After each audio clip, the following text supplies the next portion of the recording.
Halo teman-teman, kembali lagi bersama gua Yunepto di sini. Ya, di video kali ini gua akan membahas sesuatu atau statement dari salah satu influencer yang gue hormati dan juga cukup terkenal ya. Teman-teman pasti kenal yaitu Kapten Crypto 707 ya. Jadi sebenarnya pada tanggal 9 itu ya si Kapten Crypto ini kan dia memberikan sebuah statement ya.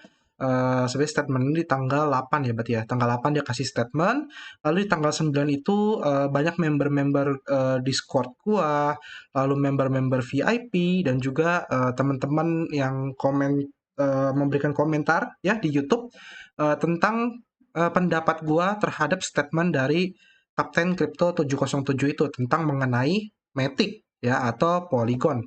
Jadi daripada gue susah jawabnya satu persatu, jadi gue akan buat video ini untuk mempermudah ya. Jadi dalam satu video ini gue akan bahas semua tentang statement yang diberikan oleh Kapten Crypto 707 ya. Jadi di sini disclaimer dulu. Jadi ini gue juga bukan apa ya jatuhnya ya, bukan menjatuhkan Kapten Crypto 707 atau membela atau menjatuhkan. Jadi gue di sini posisinya adalah netral. Tapi terserah sih kalau teman-teman ada hater atau gimana ya gue juga nggak masalah sih ya. Jadi gue akan memberikan statement gue ini berdasarkan data yang ada. Ya, jadi gue akan memberikan sebuah data. Silakan teman-teman tinggal tentuin sendiri aja. Gue harap teman-teman nonton full, ya, nonton full. Jangan langsung kepancing emosi, tapi nonton full. Pikirkan dulu dengan matang berdasarkan data yang ada. Oke, jadi 8 Desember, Kapten Crypto 707 di Telegram ya, dia kasih statement. Jadi dia bilang kayak gini, saya tidak kaget kalau suatu saat Matic melampaui BNB. Nah, di sini perlu digarisbawahi dulu, dia bilang melampaui BNB. Nah, yang gua nggak paham adalah maksudnya melampaui ini, melampaui itu dari segi apa? Pertama, apakah dari segi harga, atau yang kedua dari segi market cap. Kita masih nggak tahu antara harga atau market cap karena di sini dia cuma bilang melampaui BNB. Lalu yang pertama dia bilang Matic itu jadi dia memberikan suatu statement untuk kelebihan dari Matic ya. Jadi kelebihan pertama dari Matic itu adalah decentralized. Dia bukan kripto yang dibuat oleh centralized exchange dan Matic juga ada maksimal supply-nya. Itu gua setuju. Karena Matic memang dia decentralized ya. Dia tidak dibuat oleh exchange atau centralized exchange seperti Binance BNB ya. BNB ini dibuat oleh Binance ya, jadi dia punya maksimal supply ya, jadi masih ada segi centralize-nya karena satu validator dia itu validatornya itu dari Binance sendiri. Jadi validator di BNB atau BSC itu ada 12 apa 15, gua agak lupa, dan satu itu adalah validator dari Binance. Jadi masih centralized lah. Proses burningnya pun juga masih centralized. Tapi terlepas dari decentralized atau centralized, kita lihat nanti kelebihan dan kekurangannya ya. Lalu yang kedua adalah Matic ada di Coinbase, jadi semua orang Amerika bisa membeli. BNB tidak ada di Coinbase. Statement ini juga benar, tapi BNB itu bisa dibeli di BNB US. Jadi ada Binance US. Jadi Binance itu yang kita pakai sekarang itu adalah Binance Global, bisa dipakai oleh bumi kita seluruh dunia lah. Tapi di US itu Binance Global itu nggak bisa dipakai atau dilarang. Sebagai gantinya apa? Sebagai gantinya Binance punya anak perusahaan namanya adalah Binance US. Teman-teman bisa googling aja, itu ada Binance US. Kayak gitu. Oke? Jadi BNB itu bisa dibeli di Binance US dan memang dia nggak bisa dibeli di exchange, tapi ini agak bertabrakan dengan statement dia nomor satu. Jadi statement dia nomor satu adalah dia bilang Matic itu decentralized. Berarti yang dia ingin tonjolkan adalah decentralized-nya. Otomatis BNB sebenarnya juga bisa dibeli di PancakeSwap. Benar nggak? Kita bisa beli di PancakeSwap, AppSwap, segala macam. Tinggal dari Coinbase kita kirim aja tuh USDT ya, USDT BIP20 kita kirim ke apa? Soft wallet kita, lalu tinggal beli BNB eceran aja, ibaratnya beli BNB eceran buat gas fee, lalu habis itu USDT-nya kita buat beli BNB. Itu juga bisa kan, itu bisa jadi solusi gitu loh sebenarnya. Oke, tapi ya it's okay. Ini statementnya Kapten Crypto 707. Lalu nomor 3, dia bilang game metaverse yang besar seperti Sandbox, Decentraland lagi bertahap pindah dari Ethereum ke Matic. Dan itu juga benar. Dan menurut gua wajar mereka pindah ke layer 2 karena gas fee di Sandbox dan Decentraland kalau di Ethereum itu mahal, tapi kalau dia punya layer 2 di Matic otomatis gas fee-nya jauh lebih murah sehingga user, pengguna atau pemain dari Decentraland dan juga Sandbox itu akan jauh lebih banyak nantinya. Kayak gitu ya. Dan menurut gua em, apa ya? Tapi bedanya gini, kalau Ethereum itu adalah layer 1, layer 1. Ethereum adalah layer 1. Matic itu adalah layer 2, dia dibangun di atasnya Ethereum. Sedangkan BSC itu adalah layer 1. Jadi kalau mau dibandingkan sebenarnya agak kurang apple to apple sebenarnya karena BSC adalah layer 1 sedangkan Matic itu layer 2-nya. Paham ya? Jadi kalau Ethereum dibandingkan dengan BSC itu apple to apple karena dia layer 1 sama layer 1. Tapi kalau dibandingkan dengan Matic dia layer 2 dan layer 1. Nah, jadi kurang lebih seperti itu gitu loh. Dan kalau dia bilang game metaverse yang besar seperti Sandbox, Decentraland, lagi pindah ke Ethereum Matic, sebenarnya kalau teman-teman perhatikan game NFT lainnya, ya yang sudah besar juga, kita ambil contoh adalah Axie Infinity. Teman-teman pasti nggak asing dengan Axie Infinity, yaitu adalah game pencetusnya nomor satu yang menciptakan ada NFT game gitu loh.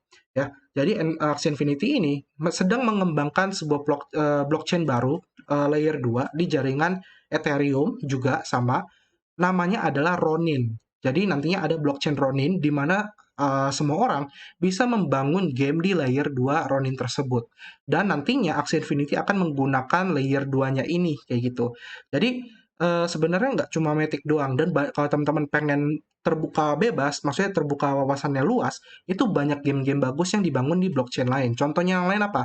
Contohnya adalah Illuvium. Gue pernah bahas videonya. Teman-teman bisa buka website Illuvium, teman-teman cek silakan, teman-teman nilai sendiri kualitas dari game Illuvium tersebut. Dan Illuvium ini dibangun di jaringan IMX atau Immutable X. Immutable X adalah blockchain di layer 2-nya Ethereum juga. Dan kelebihan dari Immutable X adalah dia gas fee-nya itu hampir nol. Jadi lebih murah lagi daripada Matic dan lebih cepat. Kenapa? Karena dia blockchain ini khusus untuk game doang. Ya, sedangkan kalau Matic ini kan bisa untuk DeFi, jadi lebih banyak. Tapi fokus di game, Immutable X juga menang kalau dia pengen bilangnya game metaverse. Jadi, em, memang statementnya benar, tapi teman-teman juga harus lihat secara luasnya, ya. Jadi harus lihat yang lain juga kayak gitu. Karena game yang bagus itu nggak cuma tentang sandbox atau Decentraland, tapi masih banyak ada Illuvium, ada Axie Infinity, ada God Enchanted dan lain-lain kayak gitu. Oke, lalu next dia bilang OpenSea NFT Marketplace nomor satu dunia juga didukung oleh Matic, bahkan sampai dibuatin patch khusus soal Matic ya. Ya, statement ini juga sebenarnya benar ya, karena memang OpenSea saat ini menjadi NFT marketplace nomor satu di dunia. Dan juga dia memang mendukung Matic sampai dibuatin patch khusus ya. Kalau teman-teman punya NFT, itu dia ada logo blockchain-nya Matic. Tapi sebenarnya OpenSea juga saat ini juga udah support banyak blockchain ya. BSC juga kalau nggak salah dia juga support. Jadi kalau dia bilang BSC itu enggak ya sebenarnya enggak juga sih karena BNB memang disupport, sorry BSC juga disupport oleh OpenSea gitu loh ya. Dan awalnya OpenSea itu dibuat pertama kali kan di jaringan Ethereum doang ya untuk support Ethereum doang Ether, tapi karena Ether mahal akhirnya mereka memperbolehkan atau mereka bisa dibilang memasukkan ya Matic dan juga BSC di sana karena fee-nya lebih murah sehingga biar penggunanya itu lebih banyak si OpenSea-nya. Ya jadi kurang lebih seperti itu sih sebenarnya. Nah, lalu dia habis itu dia bahas tentang project Phantom Galaxies ya. Phantom Galaxies ini dia waktu itu pernah juga bilang soal dapat NFT gratis ya dengan cara connect wallet doang. Lalu dia bilang ciptain konsep baru ya, yaitu proof of experience ya. Dia bilang kan ada proof of stake, proof of work, proof of history. Nah, kalau Phantom Galaxy ini kembangin proses proof of experience ya. Dia bilang intinya NFT yang dipunya bisa berevolusi sesuai dengan pemainnya dan itu bakal tercatat di blockchain. Jadi NFT tiap orang bakal berbeda sesuai dengan pemainnya masing-masing. Kalau aksi sewaktu kita jual tuh aksi ke orang lain, maka aksinya bakal kereset jadi level 1 kan. Nah, kalau Phantom Galaxies lagi buat proof of experience, jadi apa yang dilakukan pemain ke mereka bakal tercatat di blockchain. Jadi ketika dijual NFT sudah dalam bentuk upgrade terakhir.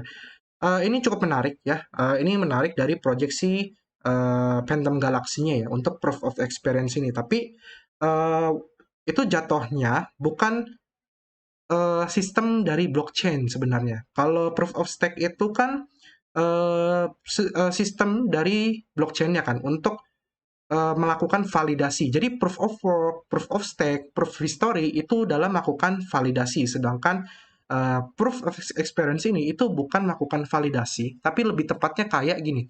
Teman-teman punya duit seribuan, ya ada seribuan itu ada 10 lembar misalnya, ya. Maksudnya konsep dari proof of experience ini itu cuma kayak ditimpa doang filenya. Jadi teman-teman punya 1000 dalam bentuk pecahan 10 uang kertas. Lalu teman-teman kumpulin tuh 1000.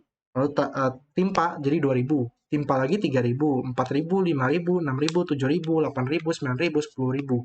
Ya, jadi ditimpa tuh. Jadi nilainya jadi 10.000. Nah, kurang lebih sistemnya proof of experience ini kayak gitu. Dia kayak eh, apa ya? Menulis kayak menambah data yang ada sudah ada di blockchain kayak gitu. Itu disebut dan mereka sebutnya itu proof of experience. Jadi kalau mau dibandingkan proof of experience ini dengan proof of stake, proof of work, proof of history itu sebenarnya bisa dibilang agak berbeda konsepnya, agak berbeda tujuannya karena ya tadi gue bilang stake, work dan history ini untuk validasi, melakukan pencatatan dan melakukan enkripsi kayak gitu. Itu validasi. Sedangkan proof of experience ini lebih kayak compounding data kayak gitu. Datanya di-upgrade terus-terusan sehingga ketika dijual si robotnya ini itu levelnya itu nggak ulang mengikuti hasil apa yang sudah dikembangkan kayak gitu. Jadi di sini gue sambil edukasi teman-teman juga ya. Lalu next, ini rangkuman dia.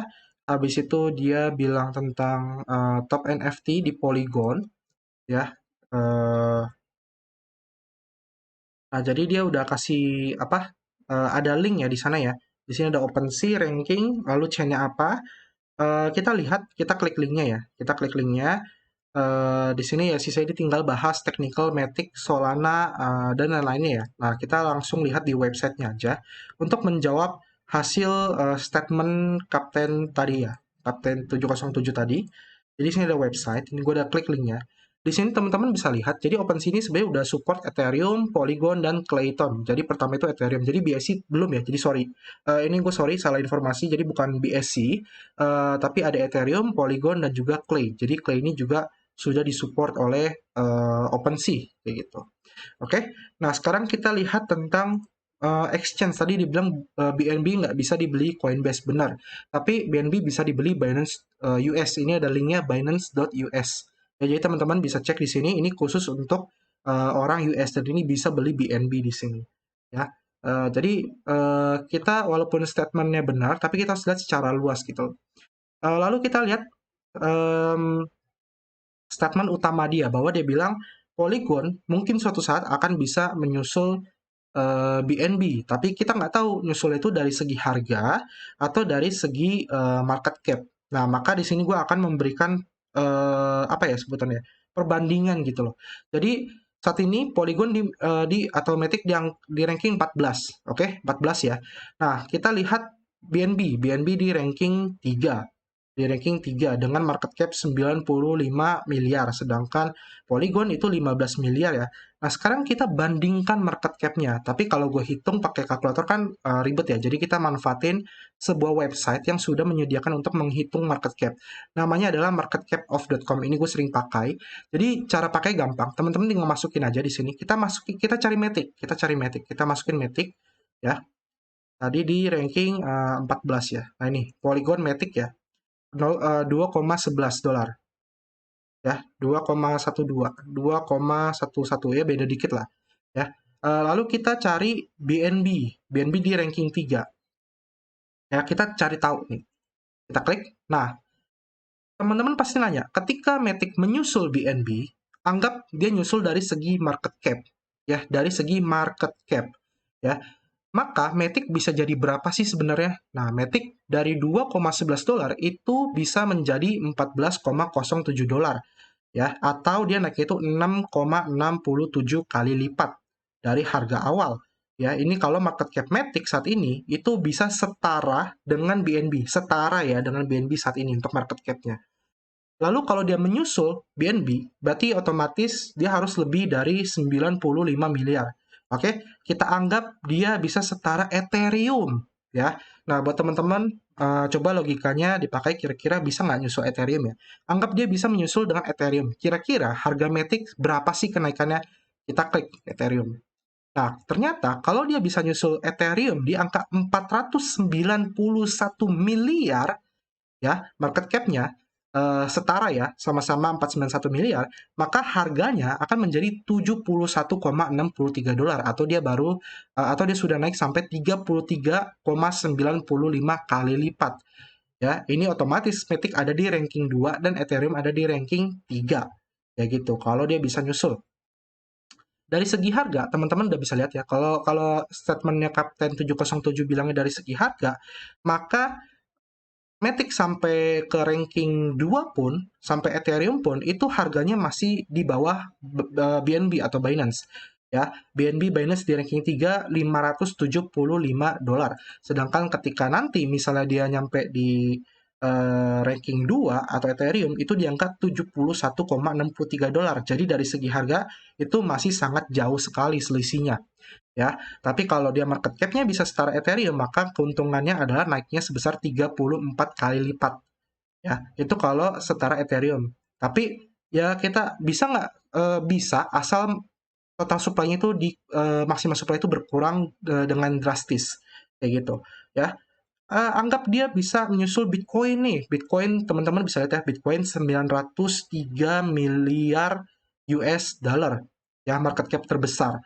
Anggap si Matic bisa menyusul Bitcoin, ya, bisa menyusul Bitcoin, maka baru 131